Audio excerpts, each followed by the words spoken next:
Well, good morning, everyone.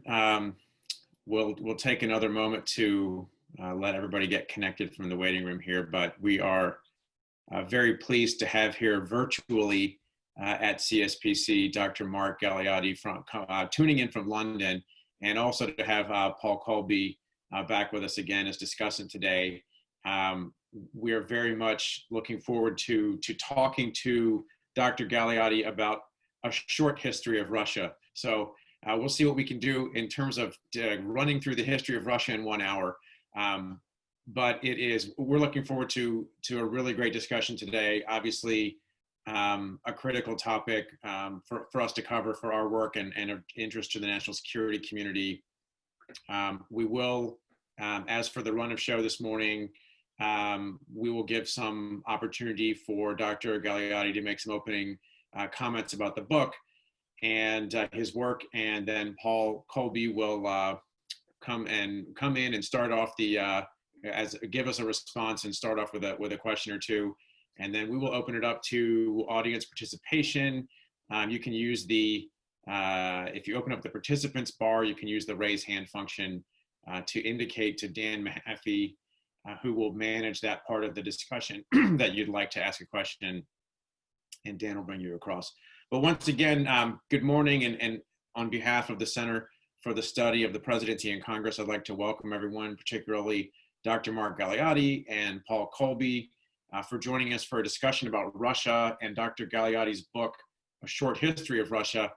The center has, for about 55 years, been focused on the relationship between the presidency and Congress and trying to craft a better functioning federal government and solving key challenges. Particularly, many of our focus areas end up in the national security sphere, oftentimes areas where there is significant overlap with the private sector and some developing technology where we can be useful in helping policymakers understand that technology. Most of us grew up in a Cold War context where Russia was, or the USSR, had been the dominant player in American foreign policy, crafting all of our challenges and how we viewed the United States' position in the world. To some extent, that challenge has moved to China, but in many ways, Russia still remains a critical adversary to the United States, and one that we need to continue to develop our understanding of. We have a program at CSPC on space and trying to promote America's preponderant position in space. Clearly, Russia plays a big role in that. We were pleased to see that SpaceX finally took American astronauts from American soil on an American rocket to the space station recently, but just looking at the news about Russia's work on anti-satellite technology, they're clearly a key adversary in that area. Cybersecurity, obviously, Russia's played a big role in including their efforts to destabilize our democracy by somewhat clandestine efforts to try to sow dissent in the United States. We're also looking at arms control discussions, clearly in the realm of nuclear weapons. Russia, the key player in terms of our adversarial relationship in the world. We do, clearly we're facing some challenges at home right now, trying to perfect our own democracy. Also, the COVID crisis has kind of reshaped a lot of the immediate discussions in the United States. We also have seen how that has reshaped some of the conversation in Russia, particularly vis-a-vis Vladimir Putin's effort to extend his own tenure. There's just a lot happening in Russia that affects directly U.S. role in the world and our national security. So again, let me just say welcome to everyone. And Dr. Mark Galeotti, let me turn it over to you to talk about what we need to know about Russia and tell us a little bit about your book, A Short History of Russia. Thanks again for being with us. Well, I'm very much pleased to be here. In 15 minutes, I think it's a limit to how much the short history of Russia I can provide, even though my book is a very compressed version. One of the central themes of it, though, is about, in a way, the stories that Russians tell other people, but also themselves about themselves. The notion that this is a country that has constantly been reinventing itself or trying to reinvent itself and trying to reprofile its place in the world. And I really want to use that as a kickoff point to talk rather more in a contemporary vein about precisely Putin's state, its strategy, where it sees itself in the world, and particularly how that then also leads to its military thinking. I'm not going to go into the details of rule structures under Mongol control or whether or not Ivan the Terrible truly was terrible, but we can address any of those things in the questions if people have a burning curiosity. So let me start with this point. Well, if we're going to think about Russian strategy, look, strategy is really where fear and ambition meet. And therefore it's worth thinking, well, okay, what does the Putin state fear and what are its ambitions? And again, these are actually very, very familiar traditional Russian ones. The fear is primarily of loss of power. It's the same sort of dilemma that any mob leader or whatever has. Once you've built your way up this system and you have created a political structure, which is, let's be honest, an authoritarian kleptocracy, with a few democratic characteristics, it's worth noting, but nonetheless, at the top level, it's an authoritarian kleptocracy. How do you let go of power? How do you move on? But above all, how can you ever feel comfortable? You have no real sort of lasting legitimacy beyond that, no real fear that, you could, or no real sense that you could move on without fear. So there is a constant undertone of having to hold on to power. And at the same time, internationally, what does it fear? It fears irrelevance. And in a way, the answer to both of these, the ambition is the same. From Putin's point of view, he has clearly built so much of his recent political identity, as well as his policy, around the notion of making Russia a great power, making it recognized as a great power. But when he thinks of great power, he is essentially, frankly, a 19th century geopolitician. It's not the power of economic connectivity, of technological innovation, let alone of soft power. No, great power, in good old-fashioned terms, has a sphere of influence, countries whose sovereignty is subordinate to your own. A great power has a voice, and a voice means a veto in every single major global issue, regardless of whether or not its own interests are directly at risk. Because basically, it needs to be at the table. The idea is that no problem in the world can be solved without Russia being there, which obviously gives it leverage. And the third element is a great power does not necessarily want to bring down the structures of the global order, but it reserves the right to, it has a get out of jail free card. Every now and then it will say, yeah, we broke the rules that time, but it was necessary for our national interests, so it goes, let's move on. Great power does not sort of totally deny the laws, but it also believes it has the right to break them from time to time. And let's be perfectly honest, because in many ways, this is what Putin and his crew believe the United States has. They're wrong, but viewed through their own prism. And remember, this is it's a funny transitional political generation. These are people who rose up through the Soviet system. They didn't just have a Soviet education, but their truly formative early career years were within the Soviet system. And although they never really believed in that Marxist Leninist stuff, no one did really by that time. Maybe Gorbachev, he was probably the last one. But the rest, they kind of still have that notion of this sort of a world of conflict and constant competition. And in many ways, Putin has also built his political legitimacy around that. Once upon a time, his legitimating narrative to the Russian people was this: you stay out of politics and I guarantee your life will get steadily better. Tomorrow will be better than today. Next year will be better than this year.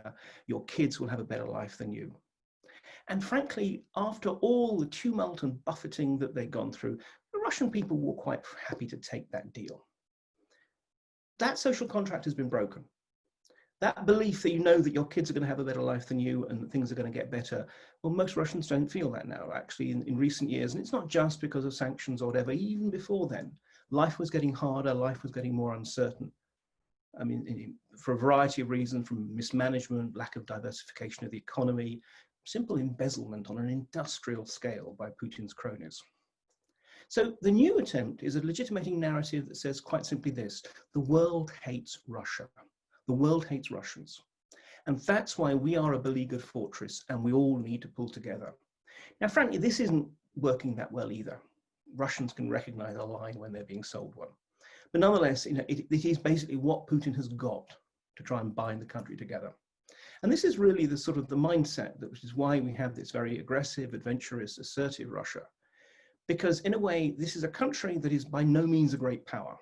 Yes, it has nuclear forces. Yes, it still has certain real strengths, but it is by no means anywhere near the status that it claims. But politics is all about consensual illusion. You are a great power if you can make enough other countries treat you like a great power.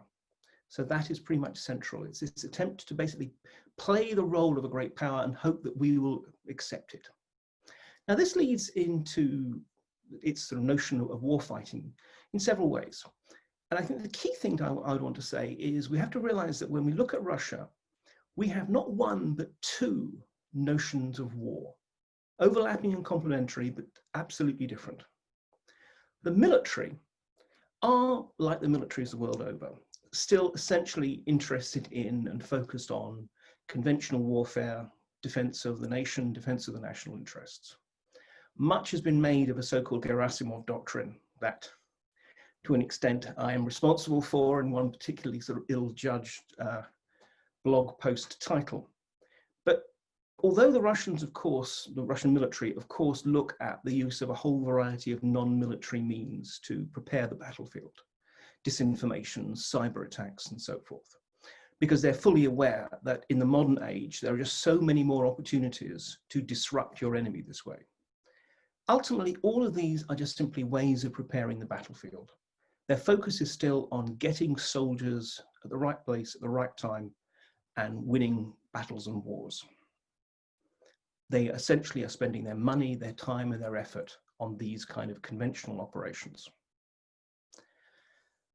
At the same time, though, there is a separate perspective which has been brought up within the civilian national security establishment, who are, let's be perfectly honest, more important within the system. These are the people who advise Putin. This is the Secretariat of the Security Council and the Secretary of the Russian Security Council, which is the closest the Russian system has to a national security advisor, Nikolai Patrushev, who, for my money, is a deeply scary man who actually makes Putin look like something of a fluffy white dove. The people around him who actually sort of looked at the whole variety of ways that in the modern era, one can, to be blunt, mess with an adversary without actually having to transition to a shooting war. And instead of seeing this as an initial stage of conflict before the shooting war, I think, well, actually, this can be an alternative form of conflict, that you never have to move to the shooting war stage. And that's absolutely crucial for Russia, because it is fully aware of the fact that although it has a whole variety of military strengths, compared with the Western alliance, it is vastly weaker on pretty much every scale. I mean, if there ever was, God forbid, a military conflict with NATO, first week or so, the Russians would basically own the table, not least because their notion of rapid deployment and rapid mobilization is by the end of the day, whereas ours is by the end of the month. However, soon enough, actually the Russians would find themselves in trouble. And this is something that one can see played out in all kinds of war games and all kinds of military writings. On the other hand, though, like any good geopolitical guerrilla, if you're involved in a conflict with a rival, an enemy whom you regard as more powerful in certain conventional arenas, what you simply do is shift the conflict to where you feel that you are strongest, or at the very least, that the other side is weakest. And they have identified the fact that we are a constellation of democracies as our fundamental weakness. Now, I'm a great fan of that fact, but from the Russians' point of view, they're aware that this means all kinds of divisions between and within countries, all kinds of different kind of limitations on our capacity to mobilize political weight at any time. And I say this from the country of Brexit. Every country can point to its own examples at the moment. And that, therefore, becomes, from their point of view, the new battle space. The new battle space is precisely fought in politics. Its attempts at subversion, its attempts at encouraging our own divisiveness, to divide us, to distract us, and to demoralize us. To divide us so that we're precisely not a unified alliance. The Russians would love to be able to deal with us all on a bilateral basis. To distract us, they've identified Western politics as in some ways the attention deficit disorder societies.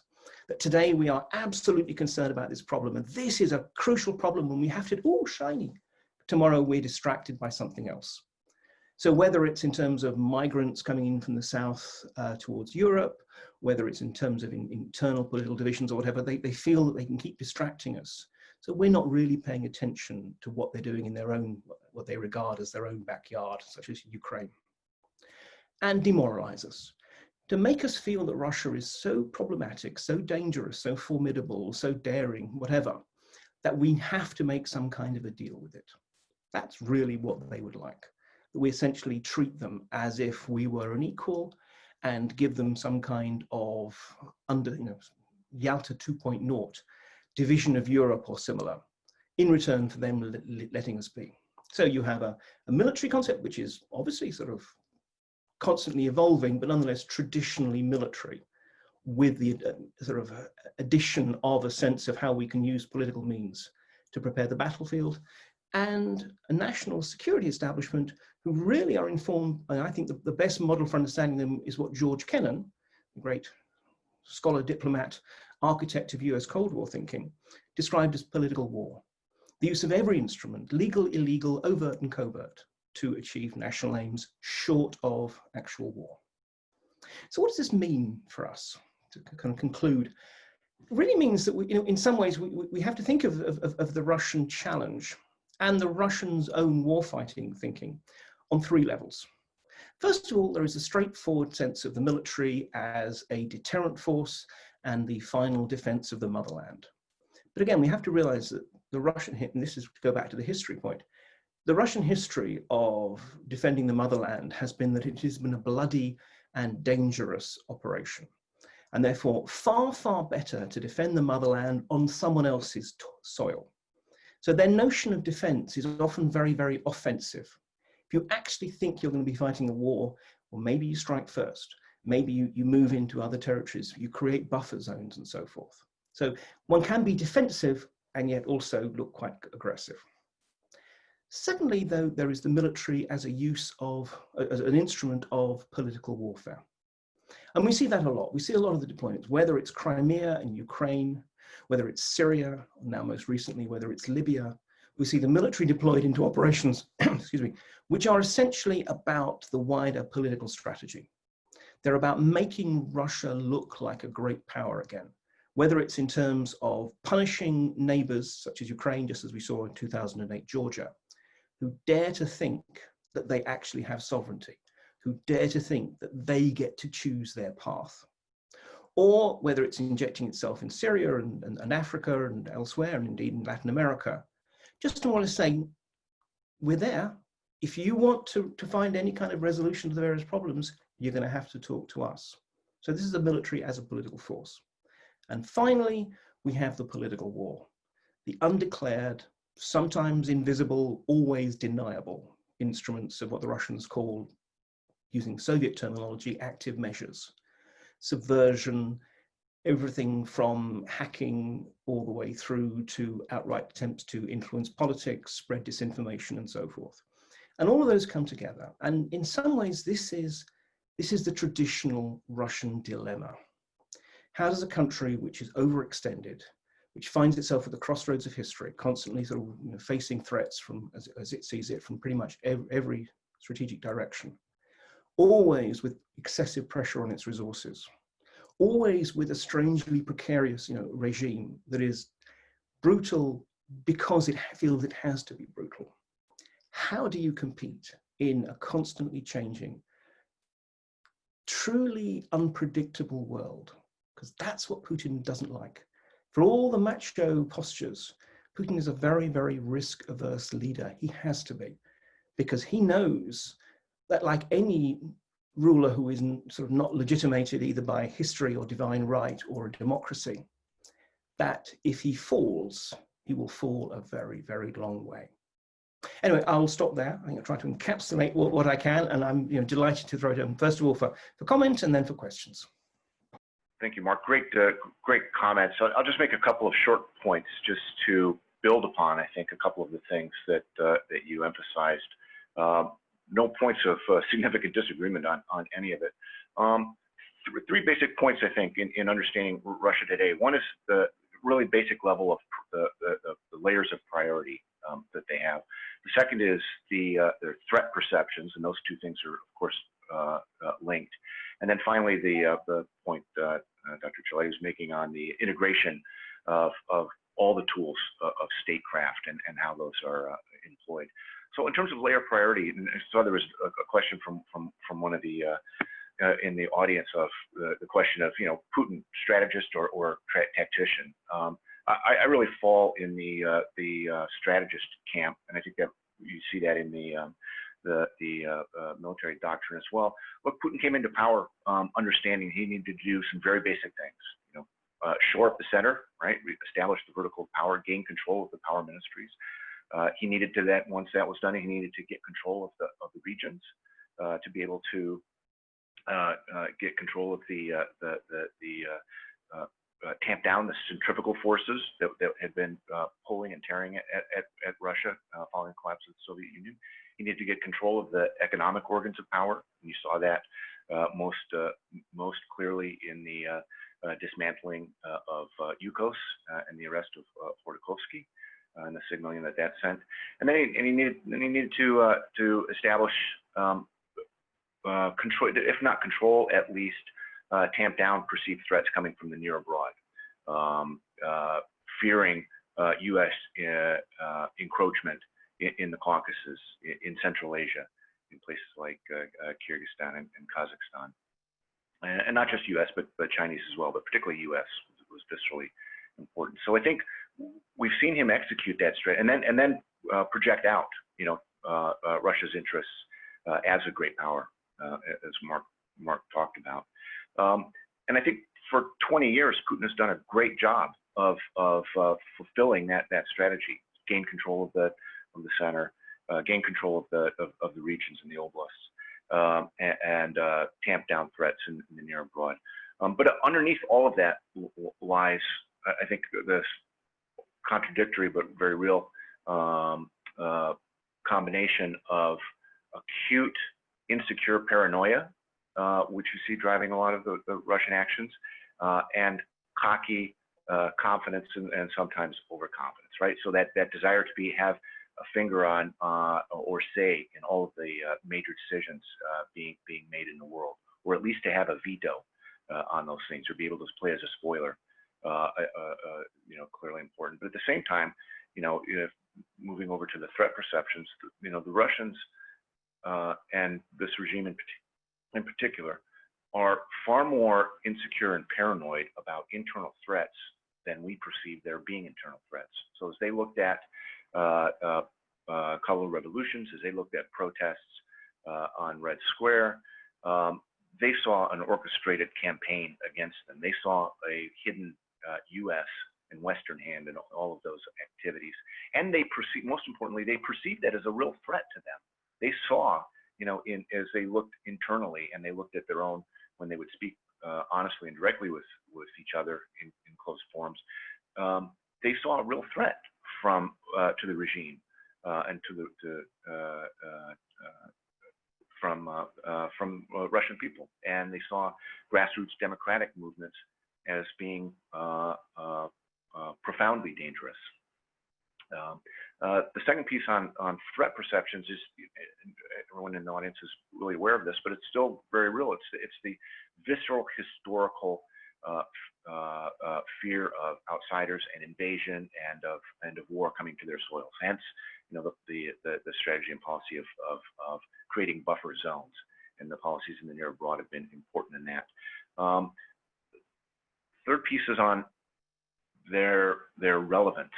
One of the worst things in terms of engaging with on a diplomatic layer with Russia was when Obama came out and said, "Look, we can ignore Russia. They're not relevant. It's a third-rate power that has no relevance in the world. That's maddening to Putin and Russian leadership.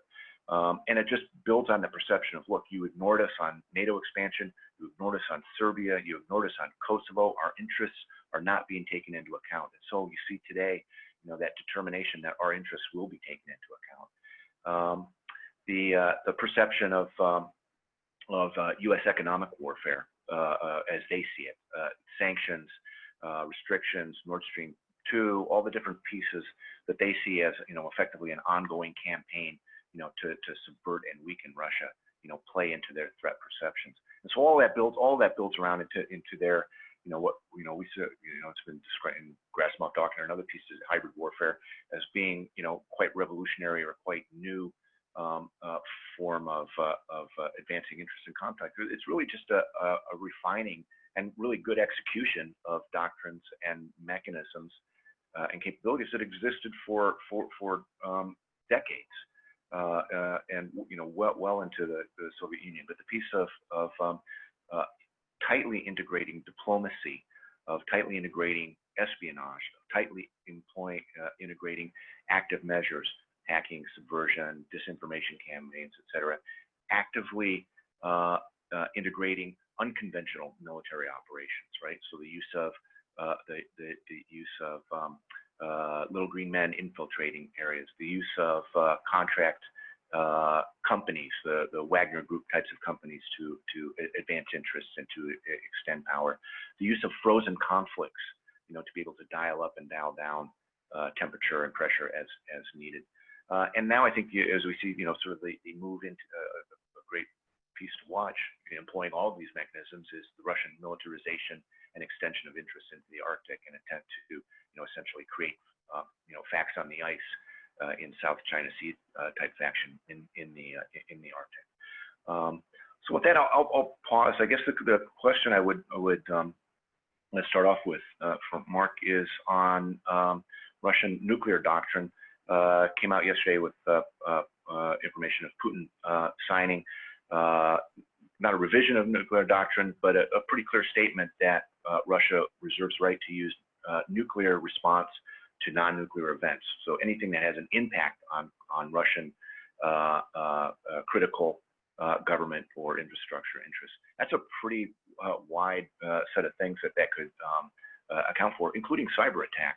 So I just wanted to ask your views on that out here. Good question. In terms of the deterrence document that's just came out, it's interesting. Obviously, we're all still just sort of chewing it through. It only has just come out, and as with all these documents, I mean, first of all, this is essentially a political paper. This is not a doctrine. So at times it's a little bit sort of creates a gloss rather than a detailed, if this happens, we'll do this. And secondly, precisely, this is one of the problems where so much of the nuance is in exactly how you read a clause or a case. I mean, in the main, it's actually strikingly positive as a document, in the sense of it actually spells out what we thought the situation was, which is a very, very useful thing to have, so that we actually know that we didn't get it totally wrong. I would say there's really just sort of 3 points that I would really want to make that sort of speak to that. One is, what's interesting is, yes, that they have included sort of a wider sense of what are the existential threats to the motherland. And so they do include things other than just simply, tanks rolling across the border, but the kind of, massive cyber attacks. And in that respect, let's be perfectly honest, I think they have pointed the way we all really need to be going. I mean, so much of actually, generally sort of Western nuclear doctrine is actually still predicated on something of an old Cold War era sense that the threats were either going to be soldiers or nukes, and that was it. Nowadays, it is much, much broader. I mean, NATO has already sort of moved the notion that a major cyber attack could now be considered to be an Article 5 violation. So I think actually we all need to be heading that way. Secondly, though, also, I think it's worth noting that there was something else that was just squeezed in, that the kind of threat which could, and it's worth stressing could rather than will, trigger an attack would be an attack which threatens the territorial integrity of the Russian Federation, which is almost certainly sort of a not so subtle subtext, means Crimea. Anything that carries a risk to Crimea, so keep your hands off Crimea, because we regard that as being absolutely central. So I think, again, they're sort of signaling that. But I think a third broader point I would make, it's really quite interesting that looking at this, I mean, they don't actually name any specific antagonists, though one doesn't have to, again, read between the lines too much. And it's clearly sort of more oriented towards the West, and talks about countries which regard Russia as being a threat or an antagonist. The immediate question that came up is, well, where is China? Because we know that the Russians, for all their talk about our great new strategic ally, China, in fact, China scares the bejesus out of them. And in a way, if the West is the current antagonist, it's an antagonist, not a threat. China is not an antagonist, but it is a threat in the longer term. And actually, the interesting thing is that if China turned against Russia, and pretty much already all the various preconditions for regarding China as the target for Russian nuclear deterrence are there. And again, I think this speaks to a lot of the way that actually the Russians at the moment are having to do their strategic planning. They are having to consider for them the terrifying possibility of China as an antagonist without ever actually saying that that's what they're doing, because that's a political no-no. So I think this is also one more step in that, so that if need be, they can in a future point slot China into that deterrent framework. But at the moment, they have to pretend, oh, no, of course it's not the Chinese. And can I just pick up on one of the very interesting, I mean, you made a whole variety of points. I could easily sort of talk for another 20 minutes based on what you were saying. There's one very specific one that I did want to pick up, which is in terms of their paranoia. And I think that's absolutely the case. And I'm often surprised when I'm talking to people I've known for years or decades in some cases, smart, cosmopolitan, traveled, well-informed people who will absolutely nonetheless say precisely, well, what happened in Ukraine? Well, of course, it was a CIA operation. Though actually, God bless them, they will often think that the MI6 was involved as well. My heart goes out to anyone who still feels that Britain matters. But part of that paranoia is also, we have to acknowledge, driven by the fact that if they had the kind of global preponderance that America has, then of course they would be destabilizing countries. Of course they will be seeking to reshape the geopolitical balance of power. So I think this is one of the problems we have to deal with, the extent to which actually the Russian view of the world is one that often we do not recognize, but is absolutely genuinely held. No, that mirror imaging is very strong. I can't tell you how many times I received complaints about articles that appeared in the New York Times, that obviously had been placed by U.S. intelligence agencies to denigrate Russia, because of course that's exactly what they do. Anyways. Thank you, gentlemen. And we're getting questions in on the Q&A function. So if you want to use that or the hand raise function in the participant screen, we can facilitate your questions that way. To follow up on your point, though, about China, what do you think are the ways that the Russians would look for the West to help, in a way, facilitate a strategic split between Russia and China? What are the contours of a compromise that Russia would look for? I mean, that's a really interesting and very, very difficult question. And especially because precisely it's one that Russians themselves can't really talk about. I mean, it is fascinating, the whole permutations of how they kind of get around it. We know that they are concerned about China. It was interesting that much was made, for example, in the recent Vostok military exercises in the far east of Russia, that for the first time Chinese troops were involved, and because they knew that that's the kind of thing that gets us sitting up and paying attention. But when you actually look at it, I mean, the Chinese forces were kept to a very small part of the exercise. They were excluded from the high-level strategic command post element of it, and the naval part of the exercise, in which the Chinese weren't invited.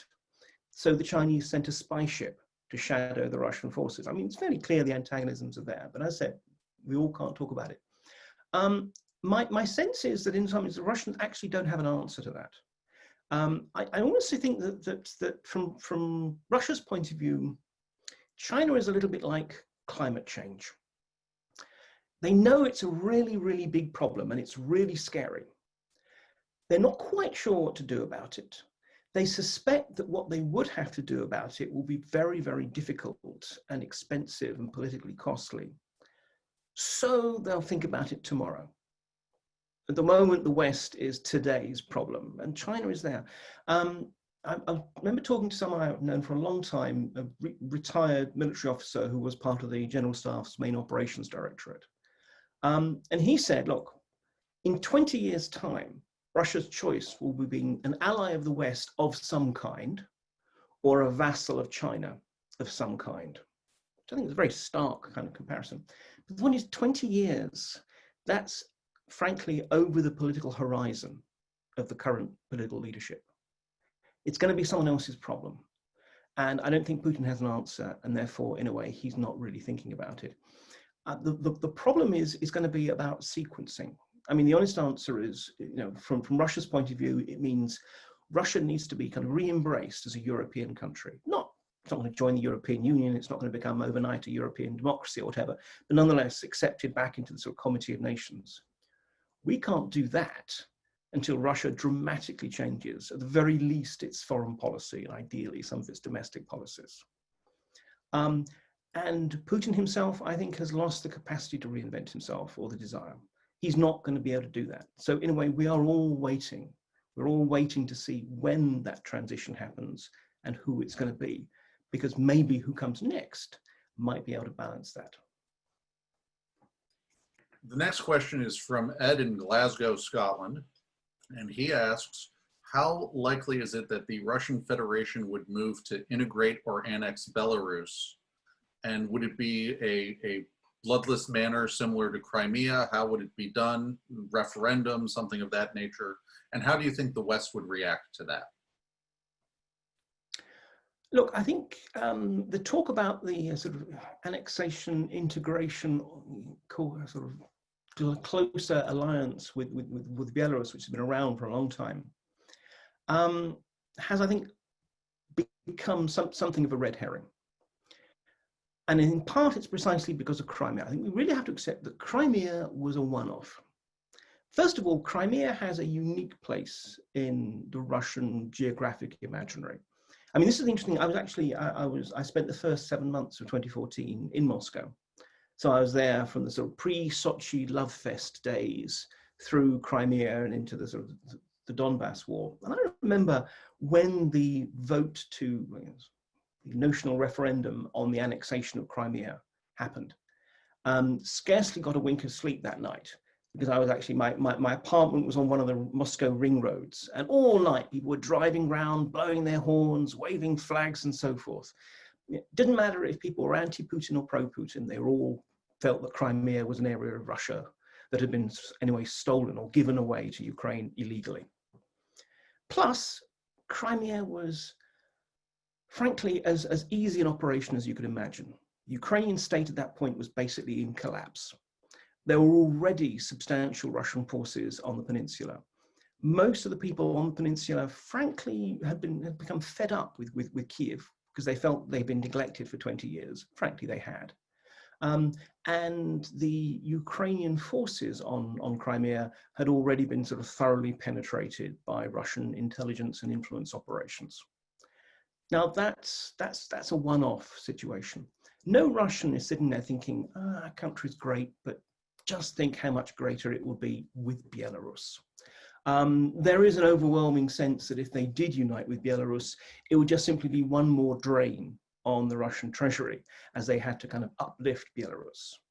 And Lukashenko, I mean, although he's currently sort of facing some unexpected political problems, but I think Lukashenko is much happier being big fish in a small pool than the second biggest fish in a much, much larger one. Indeed, I mean, he's more or less implied that if there was going to be a combined state, he should be in charge of it. And I can't see Putin about to hand over the crown to him. So, I mean, I think that, yes, in theory, Belarus could be on the table, but I can't see any real advantage because there's not going to be any kind of public support or enthusiasm. It's not the sort of thing which is going to once again give Putin a boost. It's not as though there is a huge economic benefit, because at the moment, if they actually economically, Belarus is very useful for the Russians because it's a turntable for all kinds of money laundering and smuggling operations that allow it to kind of slide around the sanctions of it. It's quite handy having a sort of deniable little sort of stakelet there. I mean, I think that the Russians will continue to kind of play with the idea, not least as a way of keeping us off guard and constantly uncertain about what's going on. If they really were going to take it, unless something happened dramatically to more or less make the Belarusian state collapse, I think actually it would be a contested struggle. And certainly if one looks at some of the Belarus military operations and exercises, the ones that they take that don't involve Russia, again, no one's going to say we are fighting against the Russians. But if you actually look at how they frame the exercises against an aggressor, although the aggressor is always kind of painted as coming from the West, frankly, the same lessons could be fought if the aggressor came from the East and the South. So I don't think that Belarus is looking to be swallowed. So I don't think it's actually going to happen, which is probably a dangerous thing to say. And probably tomorrow we'll wake up as the tanks are rolling into Minsk, but I don't think it's going to happen. The next question asks about the breakdown of the social contract, the diminishing economic prospects Russia faces, and how will that affect the defense spending plans, the GPV 2027? Is this economic headwind representing an upper limit of Russian modernization efforts? Yeah, I mean, I think this is an interesting thing. I think even the Kremlin realizes that its attempt to pivot to a nationalist legitimation isn't really working. You know, if you ask Russians, hey, are you glad that your country is a great power? They'll say, yeah, sure. If you ask Russians, would you rather see money spent rebuilding Syria or rebuilding a hospital in your hometown? You know precisely the answer they're going to give. And in fact, we see sometimes at the protests that sometimes, people raising banners saying things like exactly build roads here, not Syria. So in a way, I think that we are seeing an attempt to try and address that with Putin's so-called national projects, a huge series of exceedingly ambitious infrastructural and economic and social development plans, which anyway, even without the pandemic, were running way behind schedule, and we're going to continue to do so. And it's going to be even worse now. So it's going to be rough times ahead economically. Now, is that going to impact the military? Almost certainly. I mean, I think there will be attempts to protect military spending, which essentially has been plateauing since 2016. At a time when, for example, the spending on the National Guard, the domestic or violent paramilitary security force, has continued to increase, which again tells you something about the respective concerns of the Kremlin. They're not actually expecting the trouble to come from the borders, they're expecting the trouble to come from their own streets. Now, we shouldn't overplay the impact this is going to have on the military. Because in many ways, I mean, although yes, there's all kinds of shiny new projects still sort of, being promised, the real heavy lifting of the modernization program has already been done. The Russian armed forces are in a very, very different place than they were 20, but even 10 years ago, quite frankly.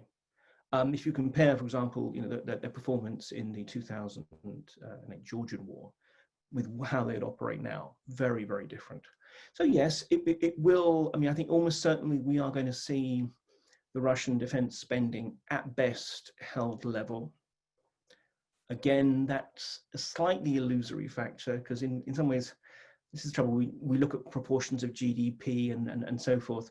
I mean, actually, in real terms, Russians get about 3 times the bang for buck than, in absolute terms, their defense budget looks like it should buy, because precisely they're buying Russian.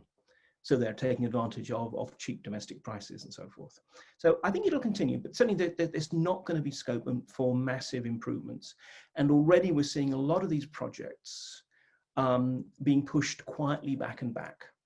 that, for example, procurement of the new T-14 Armata battle tank, which is kind of very much a sort of shiny new thing, has been scaled down really quite substantially, and now they're going to be relying on a very capable, but nonetheless a retread of the T-72 tank from good old Warsaw Pact days. So bit by bit they're having to make economies, and I think that's inevitable. But the point is, in a way, the Russian military is not at a stage when it can take on NATO as an alliance. It's already got more than enough to do, as it were, the next stage down, which is essentially to bully any of its immediate neighbors in the so-called near abroad. If they wanted to roll into Ukraine, I think they'd have a lot of trouble pacifying Ukraine. But in terms of, if they unleashed a full shock and awe sort of invasion, they could break the Ukrainian military in conventional terms, let alone any of their other neighbors with the obvious sort of the post-Soviet bloc. So I think for that, they have all the capabilities they need. It's a very long-winded answer. I'm sorry. I'm trying to squeeze too much into this. But the bottom line is, yes, they're going to frame it. They're going to have to sort of scale it back, though they're going to try and protect whatever they can. But in meaningful terms, it's not going to affect the kind of capabilities that we have to deal with for the next decade. The next question follows up mentioning Syria, Libya, those conflicts there, and the pressure they face. You described the protest sign, but in those conflicts where there seem to be conflicts that are festering, does Russia actually want to resolve those? Or, as the questioner asks, is it content to act like a part-time arsonist, part-time volunteer firefighter? I think you might say, Klein, one of the richest merchants of ancient Republican Rome, had his own private firefighting service. And what he would do precisely is that, his guys would roll up when there was a fire, and then he would offer to buy the property while the fire was still burning. And so the individual who owned it either could just sit back and watch his property burn down, or could sell it for quite literally fire sale prices. And I think, anyway, that's where Russia is. Where Russia feels the outcome is going to be to its advantage. It's happy to see things resolved. Syria is a case in point. In many ways, from the Russians' point of view, Syria is great. Sure, there's a few thousands of people getting killed all the time, but it's been a relatively limited deployment, allowed it huge opportunities for rotating its military personnel through so that they get genuine combat experience. It's demonstrated that Russia is a serious Middle Eastern player and also is a loyal protector of its allies and clients. On the other hand, you might say, actually now, because Damascus is in a relatively strong position, if it could reach some kind of agreement, which also showed that Russia can actually broker agreements, fine. Libya, likewise. At the moment, we see an interesting situation in which the Haftar regime, no, it's not really, sort of insurgency, that Russia, amongst others, has been backing, after at one point sort of seeing as if they were going to be the winning side, now being pushed back. It's not impossible that the Russians might decide that actually reaching some kind of a deal with Turkey, that is the main active supporter of the Tripoli regime, for some kind of co-dominion would sort it. But the point is, in all of these conflicts, the deal is dependent on Russia's needs being addressed. They are fine with letting the fire burn. So I don't think, say in most cases, they are frankly happy, yes, being the part-time arsonist. Make it worth their while, and they are absolutely willing to put the fire out. Of course it wouldn't have happened, and rightly, but probably if we had earlier in the Syrian campaign said the Russians, look, tell you what, we'll give you a buy on Crimea. We'll recognize Crimea, but just stop supporting Damascus. Probably, Assad would have been bundled into the trunk of a Lada and driven to the War Crimes Tribunal in The Hague as part of the deal. No problem, because Crimea, that would have been a real triumph. Syria doesn't matter so much. Now, of course, we weren't going to do that, and rightly. But I think this is the point. From Russia's point of view, everything is up for deal. They are true geopolitical deal makers. There is no ideological dimension behind this except the motherland, the interests of the motherland. This is not like the Soviet times. This is not like where they even have to even pretend. They're not trying to export a model or whatever. Everything is up for grabs. And as far as they're concerned, this is all a game. This is all about deal making. To dive into that further, we have another question about the role that the Wagner Group plays in these operations, and how is that seen as the role they play, their use for pursuing Moscow's interests, as well as how they're seen following the outcome of their confrontation with U.S. forces in Syria? I think the Wagner Group, it's a fascinating example of how we sometimes have to leave our preconceptions behind when we start looking at Russia. Because we, coming from the West, systems in which we tend to have pretty quite sort of strong divisions between the public and the private, what is state, what is not state, and so forth. Russia is much more fluid. I think, and what's more, a lot of the way that policy is made in Putin's Russia is not ruthlessly controlled from above. There's a lot of talk about the so-called power vertical and so forth, which carries with it this notion that Putin is this kind of exceedingly hands-on geopolitical grandmaster, moving all the pieces on the board. When need be, obviously he absolutely is the decider. But much of the time, actually, a lot of the Russian campaign depends on political entrepreneurs who are basically making themselves money, and the real currency of Russia, which is not the ruble, but political access to Putin and his favor. We have a tendency to assume that if you are rich, that can buy you power. In Russia, power can be monetized. So it's all about getting that political thing. And a lot of these individuals find themselves from time to time being used as instruments of the state, and at other times they're busy doing their own thing. Much more fluid. Again, actually, this is again going back into history. I mean, this is much more how states used to be before bureaucratization and so forth. Anyway, I won't go down that particular rabbit hole. So Wagner Group is interesting because it absolutely has transitioned back and forth. It started as essentially a bunch of mercenaries fighting in the Donbass, where there's a whole variety of all kinds of different, there are militias who are local. There are groups that are clearly just kind of Russian special forces, just with a different uniform on. There are units which are basically organized crime gangs turned into sort of war-fighting elements, and others who are there because of enthusiasm or because they believe in a cause, Cossacks and nationalists and you name it. Anyway, so this is Wagner Group. And about this time, the Russians were thinking, look, we need to have boots on the ground in Syria.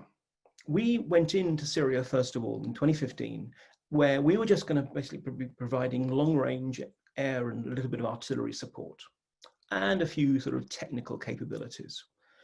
The one thing they really did not want is to be deploying Russian soldiers into frontline combat positions because they knew it was an unpopular war. So they thought, well, I'll tell you what, they tried it briefly once before, it hadn't worked, but they thought, okay, let's use mercenaries. So they just created this company, this Wagner Group, even though mercenarying is illegal under Russian law. And they turned to this chap, Yevgeny Prigozhin, so-called Putin's chef, who is basically the Kremlin's go-to guy when they need a kind of a deniable businessman to run something. I mean, he's, whether it's troll farms or whatever else, Prigozhin's the guy. So they set up these mercenary units precisely so that they could send hardened frontline combatants into Syria to stiffen a Syrian military that at that time was in a terrible, terrible state. But so that when guys died, as guys were going to die in war, it wasn't a Russian soldier who had died. Sure, it might happen to have been a Russian who clearly was actually recruited by the Russians, but nonetheless, the fiction was, no, this is just a mercenary working for a company engaged by Damascus, nothing to do with us. No state pension, no official funeral or whatever. We don't have to announce anything. And essentially it worked. So for a while, Wagner was a purely deniable instrument of the state.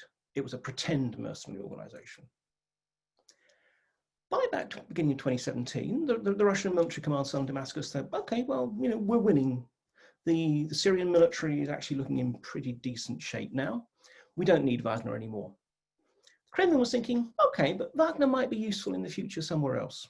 So they said to Prigozhin, you're no longer going to be being paid by the Russian Defense Ministry, but we want you to keep Wagner in place, just in case we need it in the future. That's a pain for Prigozhin, but that's part of the deal. You know, if you work for the Kremlin, then sometimes the Kremlin's going to dump on you. And therefore, that's when Prigozhin started, or his people, started cutting deals with the Syrian government, which included that if they take back oil or gas fields, they get for the next few years a quarter share of all the output. And so at that point, Wagner suddenly went from being a fake mercenary organization to a real mercenary organization. And that's why it made this deeply foolish attack on Deir ez-Zor that led to the American retaliation that shattered it. And again, it's really interesting because, you know, obviously you see a force assembling far out. The Americans got in touch with their Russian counterparts in Damascus and said, look, we see this force, is it yours? And they just said, nothing to do with us. And that's the point when, you know, the jamming started and the B-52 swung in and so forth. I mean, the Ministry of Defense was perfectly happy to leave Wagner swinging out to dry. Now we see Wagner in, again, a mix of situations. In some cases, it's clearly acting just as a mercenary force. It makes deals with locals, particularly in Africa. At other times, in Libya, it's probably working more as a government force. We keep wanting to find labels, and Russian institutions keep defying them. Wagner, you know, is it government? Is it not government? It depends. What do you want? What's it worth?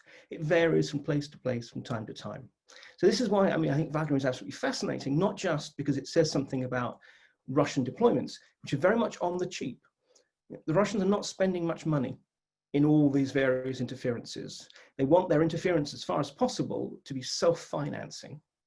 So it says some interesting things about that, but it also says interesting things about how the Russian state works, which is actually that it's very fluid. That you know, today you can be a private individual, tomorrow you're an agent of the state, and the day after that you're back to being a private individual. So checking the clock, we're getting close to the end here, but I have two questions. One is very specific, and I think we can answer quickly. You said Nikolai Patrushev was scarier than Gerasimov. How so? Patrushev is a believer. Best example of this is some time back, he indirectly endorsed this notion that a Russian psychic had read Madeleine Albright's dreams. And from that, divined that Russia had a grand America had a grand strategy to see Russia dismembered so that Russia could lose the natural resources of Siberia and American companies could come in and ravage it. Barking mad. Now, I've been doing quite a bit of work on the Security Council. I'm sort of writing some articles on it. And I've been trying to talk to people who, it's hard to talk to people who currently work for the Security Council Secretariat, but I've managed to speak to a number who used to, or who kind of worked indirectly for them. And also other people, diplomats and so forth, who have, you know, encountered Patrushev. And one of the questions I always ask is, okay, well, do you think he really believed this? And the general consensus is yes, he probably does. Yeah, and this is a way, I mean, a lot of the other people, you know, Gerasimov is a tank officer. He's now chief of the general staff. He's going to do his job. He's a patriot. He's a nationalist. But you might say, put him in a different unit. Okay, no, he does actually look like a kind of central casting Russian heavy. But basically speaking, put him in a different uniform. If he'd been born a Brit, if he'd been born an American or whatever, you know, he would be a loyal tank soldier of that country. Patrushev is a real hawkish believer. And I think, you know, and when we look at a lot of the most aggressive Russian adventures, things like the attempted coup in Montenegro and so forth, it doesn't take long before you start noticing his fingerprints on it. Again, I could talk a lot more about this, but. Final question. I think this the response to this will also invite some concluding remarks. In your book, We Need to Talk About Putin, you describe him as the judoka, an opportunist, but we're looking at a dynamic where he could be in power until 2036. So how do we need to think about him, perhaps do the dynamic of an aging Putin, and what does that mean for our approach to Russia moving ahead? Yeah, I mean, this is the fascinating thing. I mean, in theory, Putin could be around for a lot longer. I'll be honest, I suspect he doesn't want to be. I mean, in the sense that I think he's tired and disengaged. I think if he could find some way in which he could leave the presidency, but still have security and the opportunity to backseat drive whenever needful. But he didn't have to worry about the day-to-day stuff. He didn't have to worry about dealing with pandemics and garbage disposal policy and all the other sort of stuff. He would. But yeah, we might be facing with him. And I think this is the thing. I think, you know, look, no politician can be in power for 20 years and not change over that time. And I think this is it. We have found that Putin, and I think the Putin system, has become more and more inflexible. This is the problem. You know, he is the aging judoka. You know, still with a certain level of the skills, but not with the same flexibility, not the same dynamism, not the same speed. And what this means is, on the one hand, actually, I think Putin becomes less formidable, precisely because he is. I think he's more risk averse these days than he was before. But I think that's overshadowed by the fact that I think he will be increasingly more desperate. If he stays in power, the challenges are inevitably going to increase. And in fact, I mean, this is going to be one of the long-term, particularly effects of the pandemic on Russia. It really has stretched not just the straightforward social contract of up and down between the Kremlin and the masses, but also between the Kremlin and regional elites. Again, there's a whole way in which actually this is kind of accelerating a lot of the problematic tendencies within Russia. And the question is, okay, how does he react? Does he kind of settle down and think, well, look, as long as mobs are not, you know, tearing me from my palace, you know, if things slide down a bit, if there's a little bit more scope for freedom or a little bit more hunger on the streets or whatever, that's fine. We deal with that? Or does he become more inclined to do something dramatic to try and recapture his glory days? Now, at the moment, I am in the unfashionably optimistic camp, but I think actually what we're seeing is a Brezhnevization, that actually we're seeing a decaying of the Putin system. But just because that's what we're seeing today does not mean we're going to see it in 5 years' time. My big concern, and I'll end on this, is this therefore becomes a system which is more and more brittle. It has less opportunity. I mean, it's fine dealing with the kind of day-to-day issues, the black swans, what if there's another Chernobyl? What if actually the sort of pandemic sort of recurs and keeps recurring and we've got no vaccine? What if there's a sudden collapse in oil prices because someone invents some brand new fuel or whatever? I really think this is a system that is going to have trouble dealing with those kind of unexpected shocks. And the longer you're around, just the more likely, through the law of averages, that those shocks will happen. And I think it's going to be hard to predict which way Putin will jump then. Mark, I want to thank you for a truly fascinating discussion on behalf of all of us at CSPC. Paul, thank you also for joining us, for your comments and insights as well. Appreciate it as always. Thank you to our audience for joining us and for your time with us. We have some upcoming events. Please do stay tuned to our email list and social media. We'll also have a YouTube copy of this conversation up later today if you want to share it with friends and colleagues. So thank you both again, gentlemen, and everyone stay well. Thank you.